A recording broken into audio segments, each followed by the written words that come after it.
Assalamualaikum. Teman-teman, tahu tidak? Indonesia itu mempunyai keunikan keanekaragaman hayati loh. Mau tahu apa saja flora dan fauna khas Indonesia? Yuk kita belajar bersama dengan Bu.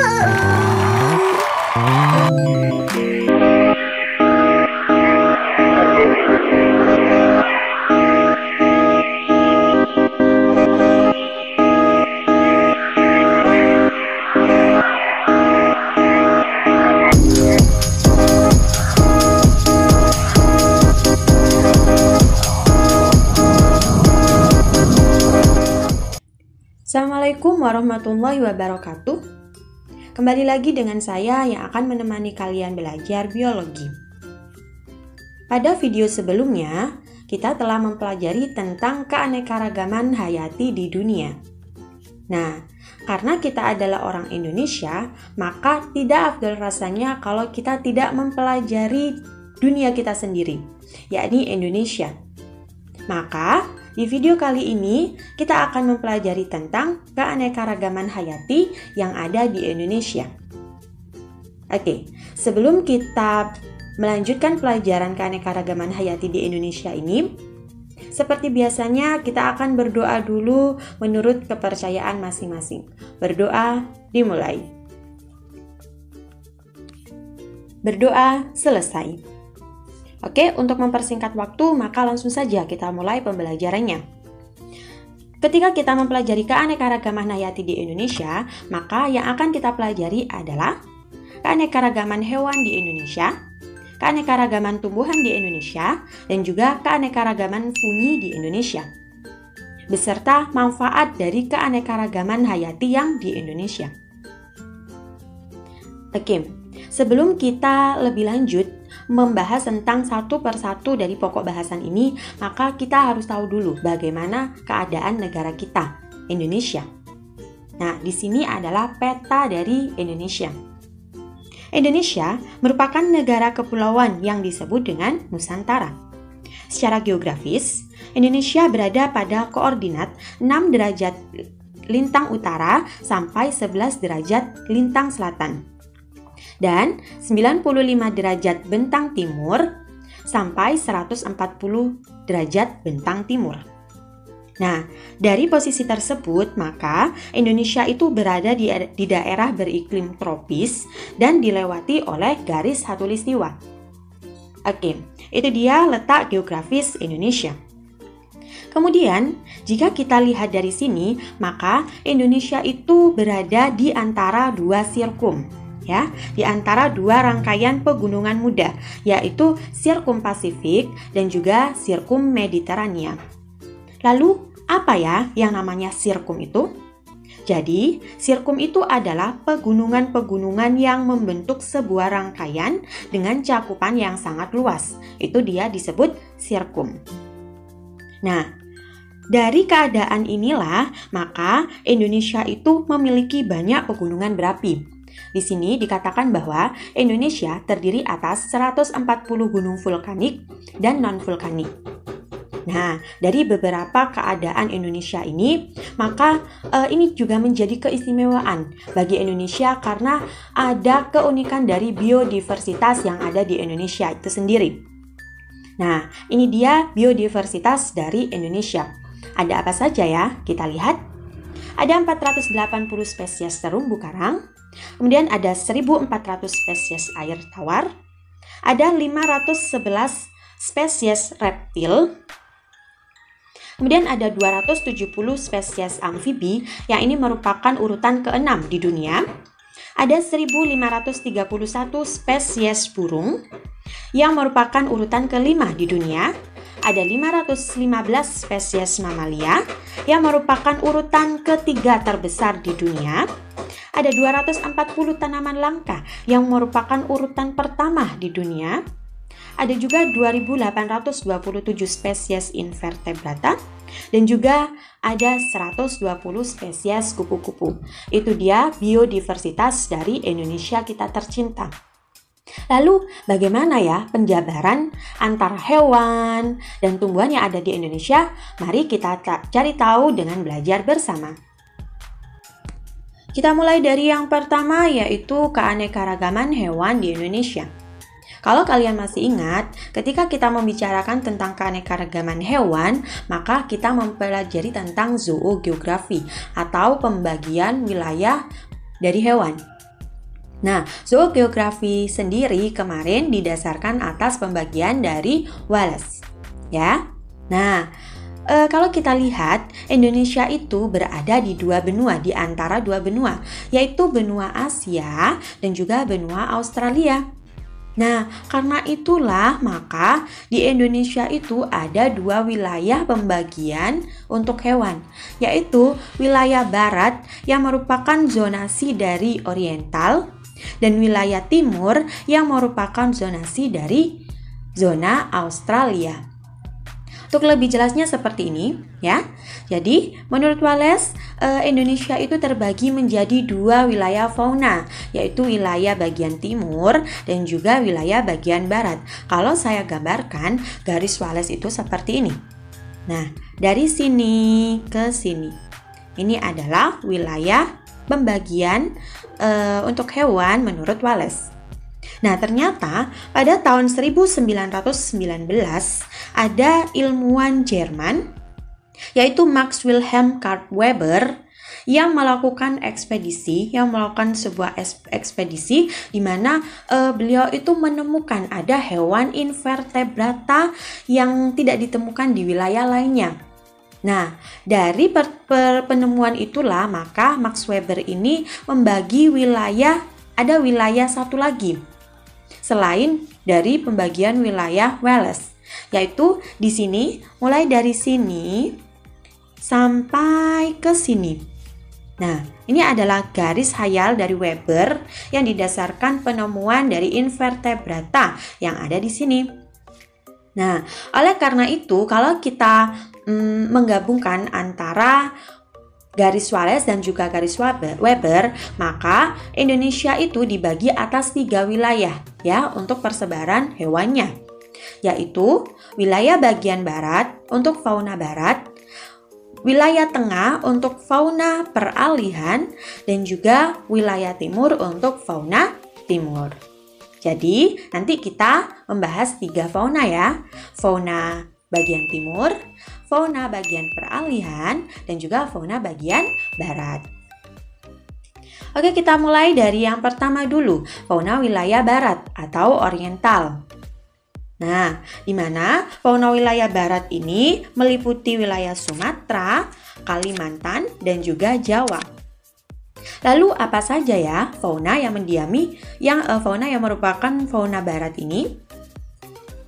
Di sini ada gajah, ada harimau, ada orangutan Sumatera, dan juga ada tapir yang ada di wilayah Sumatera. Kemudian ada orangutan Kalimantan, ada babi hutan yang ada di wilayah Kalimantan. Kemudian di Jawa ada badak bercula 1 dan juga ada burung merak. Nah, itu dia fauna yang merupakan fauna wilayah bagian barat atau oriental. Selanjutnya, kita akan mempelajari tentang fauna wilayah peralihan, di mana fauna ini meliputi wilayah Sulawesi dan juga Nusa Tenggara bagian tengah. Nah, fauna yang merupakan wilayah peralihan ini ada anoa, kemudian ada babi rusa, ada kuskus beruang, ada tarsius, dan juga ada komodo dan kuda. Nah, itu adalah fauna wilayah peralihan. Selanjutnya adalah fauna wilayah bagian timur atau disebut dengan Australis, di mana wilayahnya adalah di Papua dan juga Kepulauan Aru. Lalu fauna yang merupakan fauna timur atau Australis itu sendiri adalah kanguru pohon, kemudian ada kuskus bertutul, ada walabi, ada burung cendrawasih, ada burung kasuari, ada pelikan Australia, ada koala, dan juga ada landak ya. Nah, itu semua adalah fauna wilayah timur atau australis. Nah, kalau kalian masih bingung menentukan mana ya yang merupakan fauna barat, mana yang merupakan fauna peralihan, mana yang merupakan fauna timur. Nah, di sini saya kasih ciri-ciri dari masing-masing fauna yang juga akan menjadi pembeda antara fauna wilayah barat, fauna wilayah peralihan, dan juga fauna wilayah timur. Untuk yang pertama dulu, fauna wilayah barat. Ciri-cirinya, mamalianya berukuran besar ya. Kemudian banyak jenis primata, seperti tadi yang namanya primata ya, misalnya orangutan. Ada orangutan Sumatera dan juga orangutan Kalimantan. Kemudian burungnya kurang beragam dalam hal bulunya. Nah, contohnya di sini adalah harimau. Harimau itu merupakan mamalia yang berukuran besar. Kita lihat lagi ciri-ciri fauna dari wilayah peralihan. Hewan dengan ciri khas tersendiri karena merupakan hewan transisi antara fauna oriental dan fauna australis. Contohnya di sini adalah komodo. Sedangkan kalau ciri-ciri dari fauna wilayah timur, mamalianya berukuran kecil, kemudian mamalia berkantung ya sesuai dengan zonanya, zona australis. Australia kemarin mempunyai ciri-ciri mamalia berkantung. Kemudian burungnya sangat beragam dalam hal bulunya. Nah, contohnya di sini ada burung cendrawasih dan juga ada walabi ya. Walabi ini disebut dengan kanguru dari Papua. Oke, cantik sekali ya. Itu dia keanekaragaman hewan di Indonesia. Selanjutnya, kita akan mempelajari tentang keanekaragaman tumbuhan di Indonesia.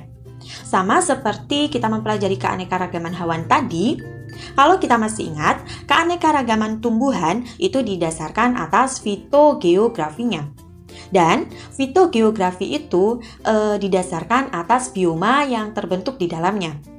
Membahas tentang bioma, ternyata di Indonesia itu ada 2 macam bioma loh. Apa saja kah itu? Yang pertama ada bioma hutan hujan tropis yang bisa kita temukan di Sumatera, Kalimantan, Sulawesi, dan juga Papua. Dan yang kedua ada bioma savana yang bisa kita temukan di Nusa Tenggara Timur. Nah, ada 2 bioma yang ada di Indonesia. Dari kedua bioma ini, maka kita akan tahu nih flora apa saja yang ada di Indonesia ya. Oke. Jenis-jenis tumbuhan di Indonesia ini termasuk dalam flora Malensiana. Nah, tumbuhan khas dari Malensiana ini yang terkenal adalah Rafflesia arnoldi. Tumbuhan ini merupakan tumbuhan parasit yang hidup melekat pada akar atau batang tumbuhan pemanjat. Nah, Rafflesia itu sendiri bisa kita temukan di mana saja? Ya, di Sumatera yang meliputi Aceh dan juga Bengkulu. Di Malaysia juga ada, di Kalimantan dan juga Jawa. Selanjutnya, selain Rafflesia arnoldi, kita juga ada titan arum ya, atau nama ilmiahnya adalah Amorphophallus titanum, yang biasanya juga disebut dengan bunga bangkai, karena pada saat-saat tertentu bunga ini mengeluarkan bau busuk seperti bangkai ya. Titan arum ini salah satu tumbuhan yang merupakan endemik Sumatera atau khas dari Sumatera. Nah, ini bisa kita lihat ya. Yang foto di sini adalah bule. Nah, bule saja ingin mengetahui flora khas dari Indonesia. Bagaimana kita tidak, ya kan? Oke. Selanjutnya juga ada pohon-pohon yang berbuah yang nantinya juga akan menjadi nilai ekonomis, akan bernilai ekonomis bagi Indonesia. Apa saja kah itu? Di sini ada buah durian, kemudian ada kedondong, dan juga ada buah rambutan yang tentunya masih ada buah-buah yang lainnya ya. Oke, itu dia flora di Indonesia. Selanjutnya, kita akan mempelajari tentang flora dan fauna endemik Indonesia. Apa itu endemik? Iya, jadi endemik itu adalah spesies yang secara alami hanya terdapat di wilayah tertentu saja. Dalam hal ini, wilayahnya adalah Indonesia ya. Dan tidak ditemukan di wilayah manapun juga. Jadi benar-benar hanya ada di Indonesia. Itu namanya endemik Indonesia. Nah, apa saja ya yang merupakan flora dan fauna endemik Indonesia? Lagi-lagi di sini saya tampilkan peta Indonesia ya untuk memudahkan kita dalam belajar.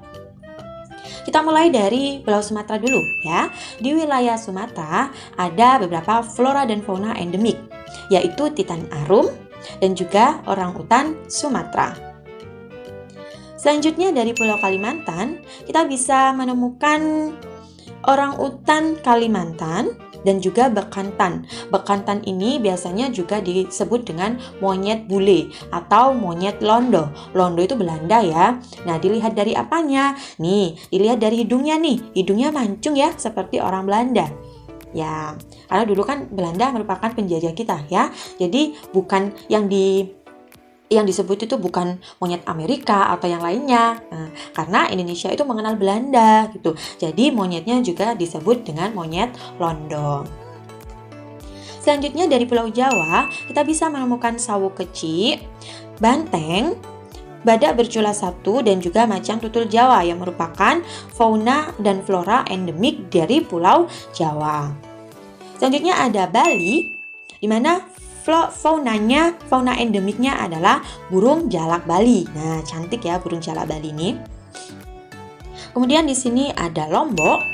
Ada flora endemik Lombok, yaitu anggrek Vanda lombokensis. Nah, bentuknya seperti ini. Anggrek kan bermacam-macam ya. Nah, kalau anggrek Lombok itu bentuknya seperti ini.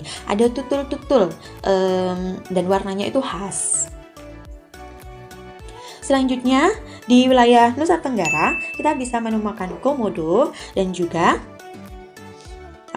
cendana. Oke, cendana itu bisa dijadikan minyakan ya, minyak wangi. Minyak wangi cendana itu sangat ekonomis, maksudnya sangat mahal ya bila dijual. Cendana. Selanjutnya di wilayah Sulawesi, kita bisa menemukan babi rusa, juga anoa. Anoanya di sini adalah anoa pegunungan ya. Dan juga ada eboni. Nah, itu dia flora dan fauna endemik Indonesia. Untuk keterangan lebih jelasnya mengenai flora dan fauna endemik Indonesia ini, nanti akan saya jelaskan di video selanjutnya. Ya, sekarang cukup kalian tahu apa saja flora dan fauna endemik Indonesia.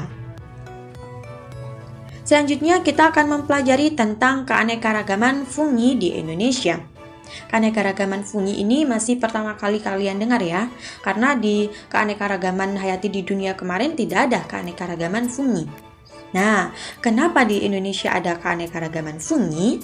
Karena Indonesia itu merupakan negara yang memiliki kelembapan udara yang cukup tinggi, kemudian hutan yang selalu basah, dan juga memiliki suhu yang hangat. Nah, dari ketiga kondisi tersebut, maka di Indonesia itu ada fungi atau jamur yang adaptif atau dapat hidup baik di Indonesia. Nah, kita bisa menemukan fungi itu di Gunung Lumut, tepatnya di Kalimantan Timur, ya. Lalu apa saja fungi yang bisa kita temukan? Yaitu yang pertama ada Amauroderma. Nah, bentuknya seperti ini ya, Amauroderma ini. Amauroderma ini merupakan jamur langka yang bagian atasnya ini berwarna hitam. Sedangkan bagian bawahnya itu dia bisa mencetak sidik jari orang yang memegangnya. Yang awalnya itu berwarna merah dan lama-kelamaan itu akan menjadi coklat dan juga hitam. Ya. Selanjutnya ada Ramaria largenti. Seperti ini bentuknya. Ramaria largenti itu bentuknya sama seperti terumbu karang ya. Kalau kita lihat ya, terumbu karang yang ada di laut. Nah, itu adalah Ramaria largenti. Selanjutnya ada Phallus impudicus. Seperti ini gambarnya, Phallus.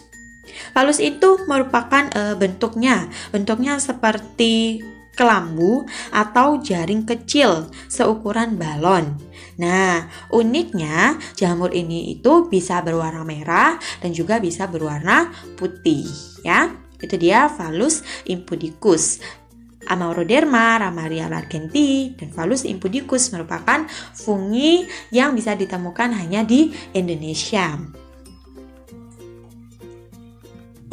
Setelah kita mempelajari tentang keanekaragaman hewan, tumbuhan, dan fungi yang ada di Indonesia, maka tidak lengkap rasanya kalau kita tidak mempelajari tentang pemanfaatannya. Ya, Jadi apa saja ya pemanfaatan keanekaragaman hayati di Indonesia ini?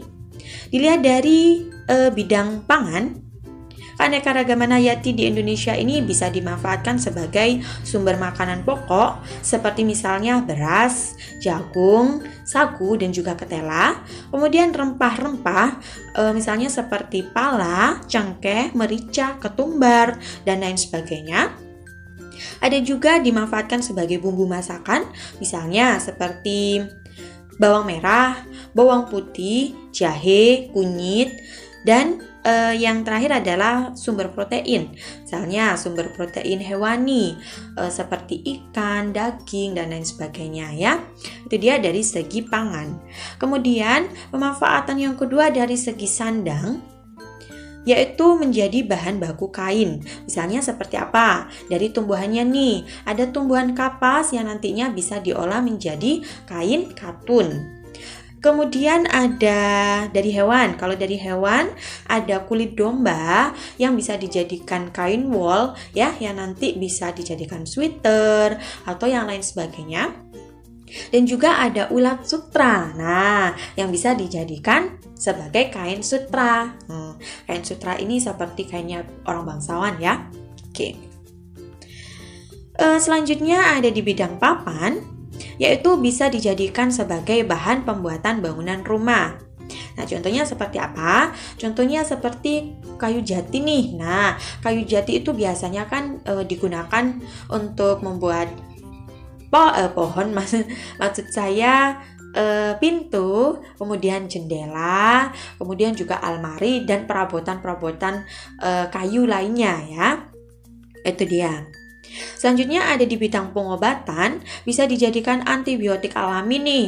Contohnya seperti madu. Nah, madu ini merupakan antibiotik alami loh. Maka sekarang kan kita menghadapi situasi yang darurat ya, ada virus COVID. Nah, COVID-19 ini bisa diatasi dengan antibiotik yang tinggi dari kita sendiri. Salah satunya kita bisa mengkonsumsi madu ini ya, karena merupakan antibiotik alami. Dan juga bisa dimanfaatkan sebagai obat tradisional, misalnya seperti kunyit, jahe, temulawak, dan juga mengkudu. Mengkudu ini bisa dijadikan sebagai obat menurunkan tekanan darah tinggi ya. Bagi orang yang menderita darah tinggi, itu bisa memanfaatkan mengkudu ini untuk penyembuhannya. Nah, tidak terasa ternyata kita sudah mempelajari tentang keanekaragaman hayati di Indonesia. Apa saja yang sudah kita pelajari tadi? Oke, ada keanekaragaman hewan di Indonesia, keanekaragaman tumbuhan di Indonesia, keanekaragaman fungi di Indonesia, dan dilengkapi dengan pemanfaatan keanekaragaman di Indonesia. Mungkin itu saja yang bisa saya sampaikan di video kali ini. Terima kasih atas segala perhatian yang kalian berikan. Semoga apa yang kita pelajari hari ini bermanfaat. Mohon maaf apabila ada salah kata atau salah tulisan. Saya akhiri. Wassalamualaikum warahmatullahi wabarakatuh. Nah, itu dia penjelasan Bu Un tentang keanekaragaman hewan di Indonesia, keanekaragaman tumbuhan di Indonesia, keanekaragaman fungi di Indonesia, dan pemanfaatan keanekaragaman hayati di Indonesia. Bagaimana teman-teman? Sekarang kalian sudah tahu belum apa saja flora, fauna, dan fungi yang ada di Indonesia? Terima kasih ya bagi kalian yang sudah menonton video ini. Tetap semangat belajar walaupun dari rumah saja. Dan nantikan video kami selanjutnya ya. Bye-bye. Assalamualaikum.